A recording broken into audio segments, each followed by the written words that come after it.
اعوذ باللہ من الشیطان الرجیم بسم اللہ الرحمن الرحیم۔ السلام علیکم ورحمۃ اللہ وبرکاتہ۔ لوگ معدنیات کی مانند ہیں۔ جو شخص جاہلیت میں بہتر ہوتا ہے وہ اسلام میں بھی بہتر ہوتا ہے۔ جلیل القدر صحابی حضرت زید الخیر رضی اللہ عنہ کی سیرت کے دونوں رخ دیکھیے۔ پہلا رخ تو دور جاہلیت کا ہے اور دوسرا رخ دور اسلام کا ہے۔ دور جاہلیت میں لوگ انہیں زید الخیل کے نام سے پکارتے تھے، لیکن اسلام لانے کے بعد رسول اکرم صلی اللہ علیہ وآلہ وسلم نے ان کا نام زید الخیر تجویز کیا۔ تصویر کا پہلا رخ یعنی دور جاہلیت کی بات تاریخی کتابوں میں یوں ملتی ہے کہ مورخ شیبانی بنو عامر کے ایک معمر شخص کے حوالے سے بیان کرتے ہیں کہ ایک سال قحط پڑا جس سے کھیتی باڑی تباہ ہو گئی۔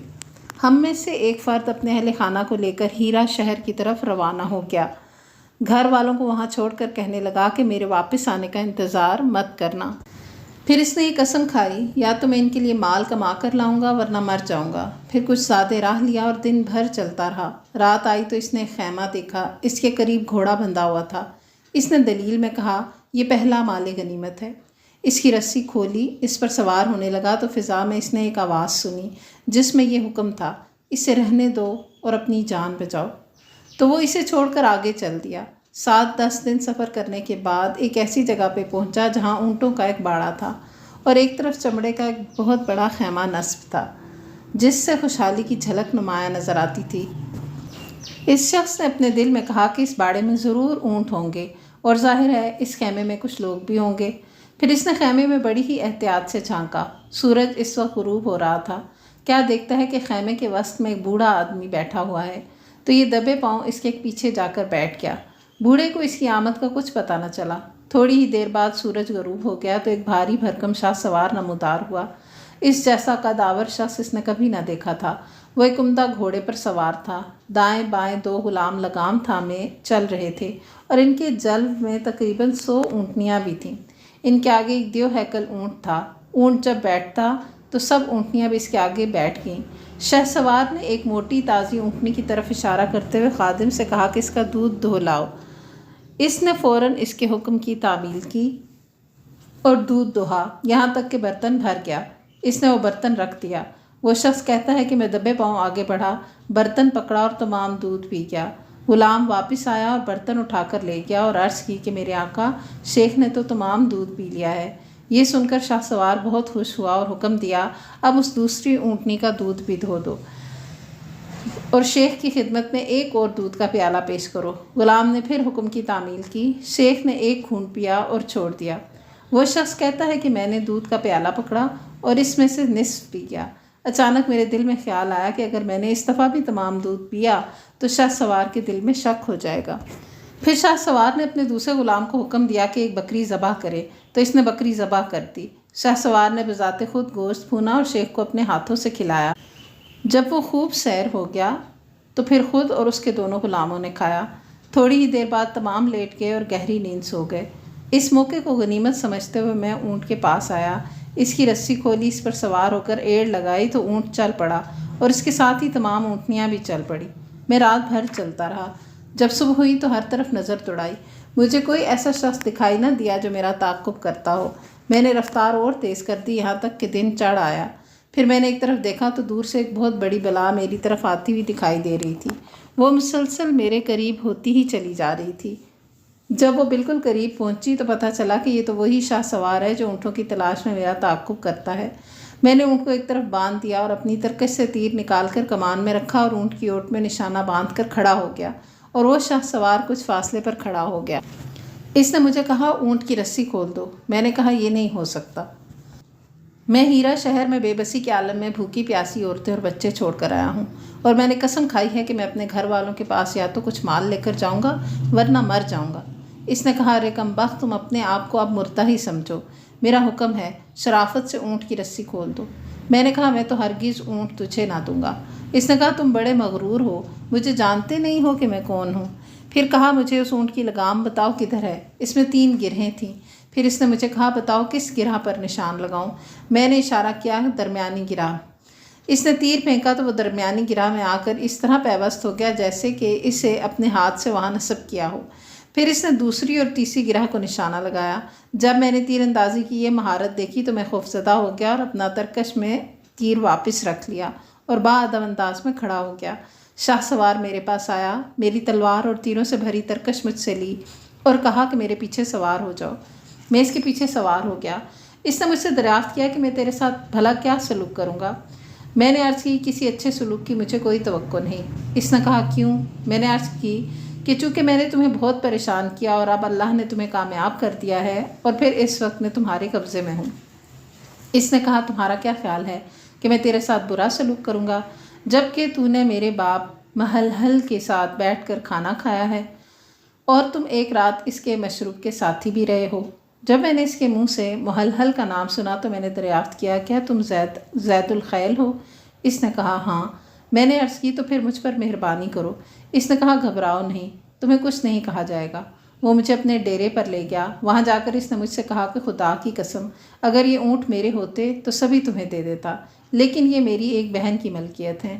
تم میرے پاس چند دن رہو، میں ایک جگہ سے کچھ مال لانے والا ہوں، اس میں سے جو کچھ ہاتھ لگے گا وہ تمہیں دوں گا۔ 3 دن بعد اس نے قبیلہ بنو نمیر کے ہاں ڈاکہ ڈالا۔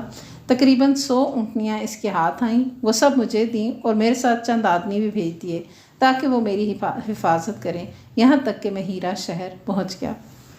یہ زید الخیل کی زمانہ جاہلیت کی سیرت کا ایک پہلو تھا، لیکن دور اسلام میں ان سے متعلق داستان تاریخی کتابوں میں کچھ اس طرح سے تحریر ہے کہ جب زید الخیل رضی اللہ عنہ کو نبی صلی اللہ علیہ وآلہ وسلم کے متعلق علم ہوا تو ان کے دل میں آپ صلی اللہ علیہ وآلہ وسلم کی دعوت معلوم کرنے کا شوق ابھرا۔ سواری تیار کی اور اپنی قوم کے سرداروں کو مدینہ جانے اور نبی صلی اللہ علیہ وآلہ وسلم سے ملاقات کرنے کی دعوت دی۔ ان کے ساتھ قبیلہ بنو طی میں سے ایک بہت بڑا وفد بھی سفر کے لیے تیار ہو گیا۔ اس وقت میں زر بن سدود، مالک بن جبیر، عامر بن جوبین اور دیگر سردار شامل تھے۔ جب یہ مدینہ پہنچے تو مسجد نبوی صلی اللہ علیہ وآلہ وسلم کا رخ کیا، اپنی سواریاں مسجد کے دروازے پر بٹھا دیں۔ دیکھا کہ رسول اللہ صلی اللہ علیہ وآلہ وسلم منبر پر کھڑے لوگوں سے خطاب فرما رہے ہیں۔ ان کے دلوں پر آپ صلی اللہ علیہ وآلہ وسلم کی باتوں کا بہت رعب طاری ہو گیا اور مسلمانوں کا آپ صلی اللہ علیہ وآلہ وسلم سے قلبی تعلق اور ادب و احترام دیکھ کر بہت حیران ہوئے۔ جب رسول اللہ صلی اللہ علیہ وآلہ وسلم کی ان پر نظر پڑی تو آپ صلی اللہ علیہ وآلہ وسلم نے مسلمانوں کو مخاطب ہو کر فرمایا، میں تمہارے لیے اس عزا سے بہتر ہوں جس کی تم پوجا کرتے ہو۔ زید الخیل اور ان کے ساتھیوں کے دلوں میں آپ صلی اللہ علیہ وآلہ وسلم کی گفتگو کا 2 طرح کا اثر ہوا۔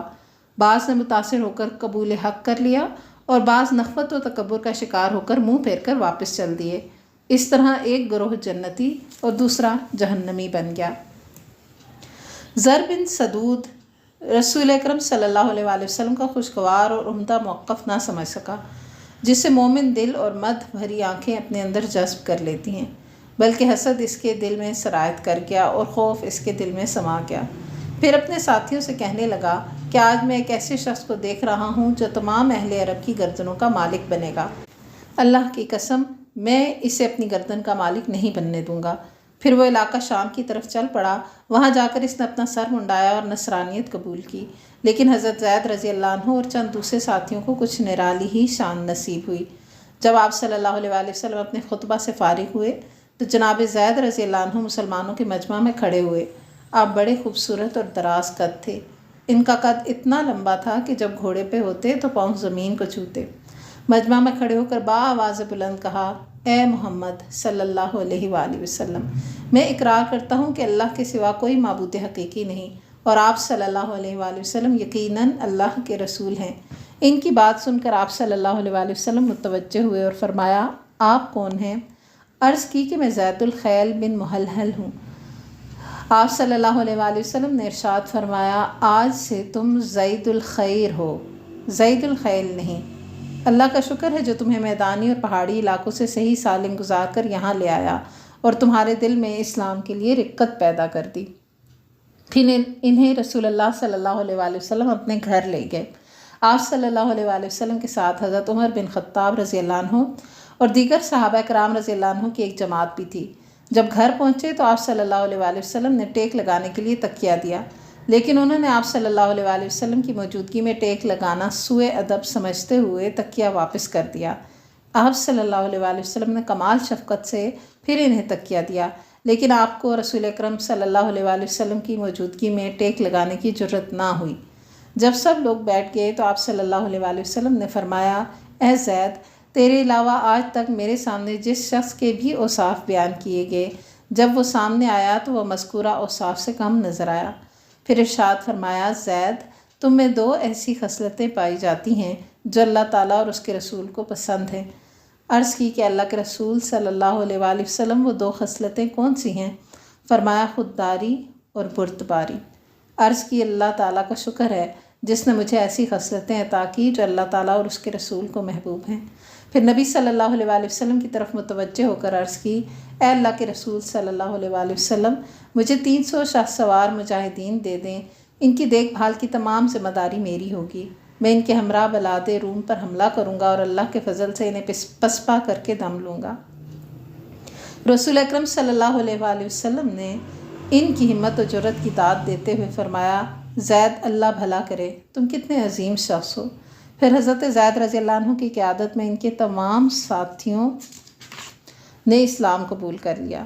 جب حضرت زید رضی اللہ عنہ اور ان کے ساتھیوں نے اپنے وطن نجد واپس جانے کا ارادہ کیا تو نبی صلی اللہ علیہ وسلم نے الوداع کرتے ہوئے فرمایا، یہ کتنا عظیم شخص ہے، اسی کتنی شان ہوگی، کاش یہ مدینہ کی وبا سے محفوظ رہے۔ ان دنوں مدینہ منورہ میں میعادی بخار کی وبا پھیلی ہوئی تھی۔ حضرت زید کو بھی اس وبا نے دبوچ لیا۔ آپ نے اپنے ساتھیوں سے کہا کہ مجھے کیس کے شہر سے دور الگ رکھنا، ہمارے درمیان جاہلانہ حماقتوں کی بنا پر جواں مردی اور بہادری کے مارکے ہوا کرتے تھے۔ اللہ کی قسم، میں مرتے دم تک کسی مسلمان سے نہیں لڑوں گا۔ حضرت زید رضی اللہ عنہ نے اپنے وطن نجد کی طرف سفر جاری رکھا اور حالت یہ تھی کہ بخار دن بدن تیز ہوتا جا رہا تھا۔ ان کی دلی تمنا تھی کہ اپنی قوم سے ملیں اور انہیں اسلام کی دعوت دیں اور پوری قوم ان کے ذریعے اسلام قبول کرے، لیکن راستے ہی میں روح قفس عنصری سے پرواز کر گئی۔ اسلام اور موت میں کوئی ایسا وقفہ نہ ملا کہ جس میں یہ کسی گناہ کا ارتکاب کر سکے۔ اللہ تعالیٰ ان پر اپنی رحمت نازل فرمائے۔ وآخر دعوانا ان الحمد للہ رب العالمین۔ سبحانک اللہم و بحمدک، نشہد ان لا الہ الا انت، نستغفرک و نتوب الیک۔ والسلام علیکم ورحمۃ اللہ وبرکاتہ۔